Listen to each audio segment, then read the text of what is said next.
उस पावन धारा में कौन नहीं जाना चाहेगा, जहां मां गंगा का सानिध्य प्राप्त हो रहा हो, उस धारा में कौन नहीं आना चाहेगा।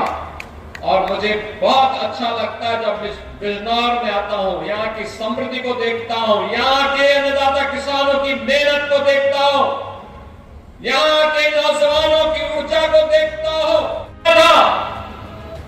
देश का विभाजन कांग्रेस के पाप के कारण हुआ, लेकिन खामियाजा इन सिख बंधुओं ने भुगता था, इन सिख बंधुओं ने भुगता था,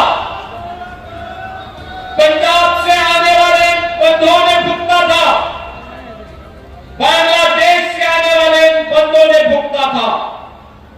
आज भी आप देखते होंगे बांग्लादेश में क्या पाप होता है, वहां पर दलित मारा जाता है, लोगों के मुंह बंद हो जाते हैं, कोई बोलता नहीं,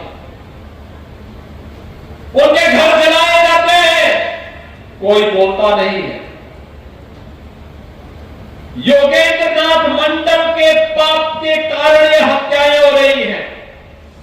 बहनों और भाइयों, जब ये देश आजादी की लड़ाई लड़ रहा था, उस समय देश के अंदर दो ऐसे महापुरुष थे जो उस समय दलितों की आवाज बनकर के देश की आजादी की लड़ाई में अपना योगदान देते थे। एक थे बाबा साहब डॉक्टर भीमराव अंबेडकर और दूसरा नाम था श्री योगेंद्र नाथ मंडल का।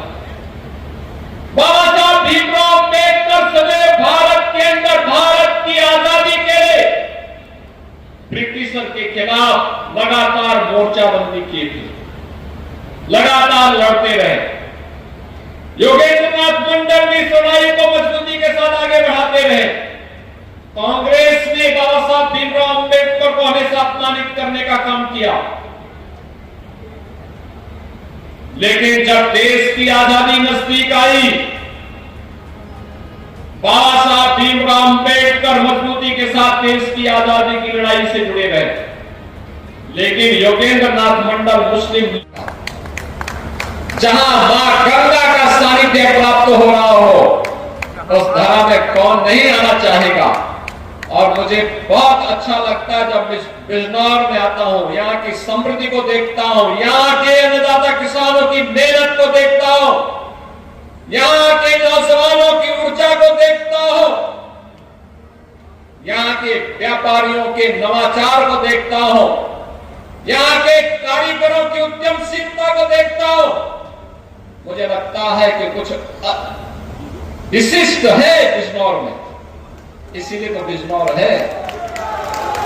और उसी विशिष्टता के लिए आपका आह्वान करने के लिए आज मैं आपके बीच आया हूं कि बहनों और भाइयों,